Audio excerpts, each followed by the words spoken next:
Good morning, church. I hope this morning finds you well, and if it doesn't find you well, that it finds you resting in Jesus. Well, today we're in the middle part of Revelation 19. I think for the final one in this Revelation series, maybe there will be some more next week. But again, we're in the throne room. We're in the throne room of chapters 4 and 5, where there are these circles of worshippers who are surrounding the throne, worshipping God and the Lamb.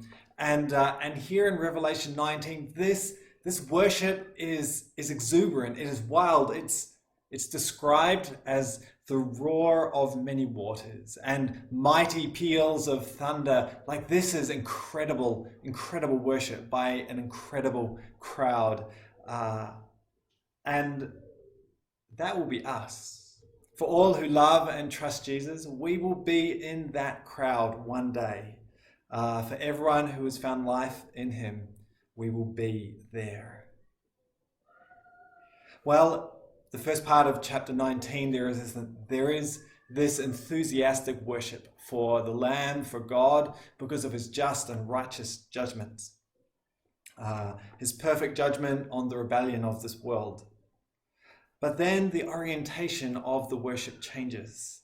And listen to this from verse 6. Then I heard what seemed to be the voice of a great multitude, like the roar of many waters, and like the sound of mighty peals of thunder, crying out, "Hallelujah! For the Lord our God, the Almighty, reigns. Let us rejoice and exult and give him the glory. For the marriage of the Lamb has come, and the bride has made herself ready. It was granted her to clothe herself with fine linen, bright and pure. For the fine linen is the righteous deeds of the saints." And the angel said to me, "Write this: Blessed are those who are invited to the marriage supper of the Lamb." And he said to me, "These words are true words of God." Then I fell down at his feet to worship him, but he said to me, "You must not do that. I am a fellow servant with you and your brothers who hold to the testimony of Jesus. Worship God.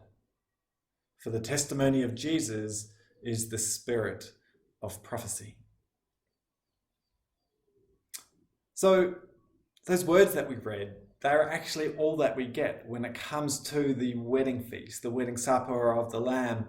And in actual fact, the groom isn't there yet. If we read a little later on in Revelation 19, Jesus, the groom, is actually still off leading another wave of God's judgment against the beasts and the false prophets of Revelation. And so I guess I was wondering, well, is this the actual wedding, or does the actual wedding take place a bit later on in Revelation 21? For there we read, "I saw the holy city, the new Jerusalem, coming down out of heaven from God, prepared as a bride, adorned for her husband." Maybe that is the equivalent of the bride walking down the aisle. And what we have in Revelation 19 is actually a sneaky peek at the bride at her home, the morning of her wedding, telling us what she is wearing and how her hair and her makeup have been done. Now, I'm being a little playful here, but whatever the case may be, this uncountable crowd of worshippers surrounding the throne of God think that this is worth worshipping Jesus for. "Hallelujah," they say, "for the Lord our God, the Almighty, reigns. Let us rejoice and exult and give him the glory." Does that make you smile? Leaves me feeling a bit excited. Like that will be me one day. I'll be there singing that song. That's quite incredible. So what is it exactly that they're praising God for? What is it that he's done this time? God is always doing praiseworthy acts. What is it this time specifically that they're praising him for? Well, verse 7 says, "For the marriage of the Lamb has come, and the bride has made herself ready." It's the marriage supper. But it gets more specific. Verse 8. "It was granted her to clothe herself with fine linen, bright and pure." Did you hear that? It's what the bride is wearing that makes the worshippers go wild in worship of God. The roar of many waters, that's wild. And so the next question for us is, well, what is the bride wearing? What is it that we will be wearing on that final day? Well, John tells us, the fine linen is the righteous deeds of the saints. You know, this wedding dress that we'll be wearing, that the bride is wearing on that day, is the beautiful things that she has done. Now, I want to use the word beautiful in this devotion because that is the word we think of when we think of a wedding dress, when we think of a bride on the morning of her wedding. It's not usually the word that we use to describe the things that we do in obedience to Jesus, but today I want to use it in that way. I'm talking about our good works, our acts of love and justice and truth, and doing things that are right and noble and that are filled with humility and patience and sacrifice. Let's call these things the beautiful things that we do, because this is the wedding dress that we will be wearing, and the crowd goes wild. Note two things about this. The crowd goes wild. One, the crowd goes wild in worship of God, not in worship of the bride. God gets the glory for the beautiful things that the bride has done, for the beautiful things that you have done and are doing and will do. God gets the glory. It's not about us. It never is about us. Our good deeds, the beautiful things we do, our acts of sacrificial, servant-hearted obedience, it's not about us. It's about God. God getting the glory. We see that in the words of this song. They sing, "It was granted her. It was given her. These clothes were given to her by God." In theological jargon, this is talking about our sanctification. The righteous things that we do because of the righteousness that we have been given because of Jesus' death and resurrection and trusting in him. Our beautiful acts of good works. And God gets the glory because he has given them to us. But then the second thing I want you to see is that these things were granted her, they were given her to clothe herself with fine linen. It's not that the bride is pre-programmed like a robot to do the things that it's been programmed to do. No. She has done them herself. The beautiful acts that you do in obedience to Jesus are because you have done them yourself.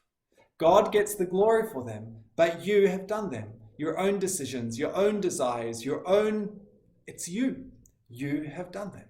And on that final day, they will be displayed. They will be shown off for everyone to see. And God will be praised because you have done them. We don't need to be coy about this. We won't have pride on that final day. We will be as humble as we've ever been. And God will be glorified. But what an incredible encouragement that is for us. What an incredible encouragement that is for us to do what is right and true and holy and noble, to walk in Jesus' way in obedience to him. Because these very things, these acts of obedience, will be on display on that final day of glory. You won't be proud of them. Don't worry about that. Pride will be the last thing on your heart on that day. So go and do beautiful things today, honoring and obeying Jesus. I really love this interplay between God's gifts and our actions, God's giving and our responsibilities. And in a few short words, the Apostle John brings them together. The Apostle Paul does the same thing in Philippians 2. He says, "Therefore, my beloved, as you have always obeyed, so now, not only as in my presence, but much more in my absence, work out your salvation. Do beautiful things with fear and trembling, for it is God who works in you. They have been given to you, they've been granted to you, both to will and to work for his good pleasure." And so I want to finish by laying this vision before you and leave you with these words. Today in Jesus, God has given you beautiful things to do, things that you could be wearing on that final day. So go and do them. Go and look after your children. Maybe for you it's writing a sermon. Maybe it's computer programming because that's the job you have. Maybe it's sitting in a hospital bed because you had surgery yesterday. Maybe it's working out how to care for someone who is difficult to love. Whatever it is, go out with joy and serve the Lord. Go and do it because these things will be part of your wedding dress on that final day. And they are worth honoring God for because He will get the glory on that day. So go. Go and do beautiful things for Jesus and in obedience to Him today. May God bless you.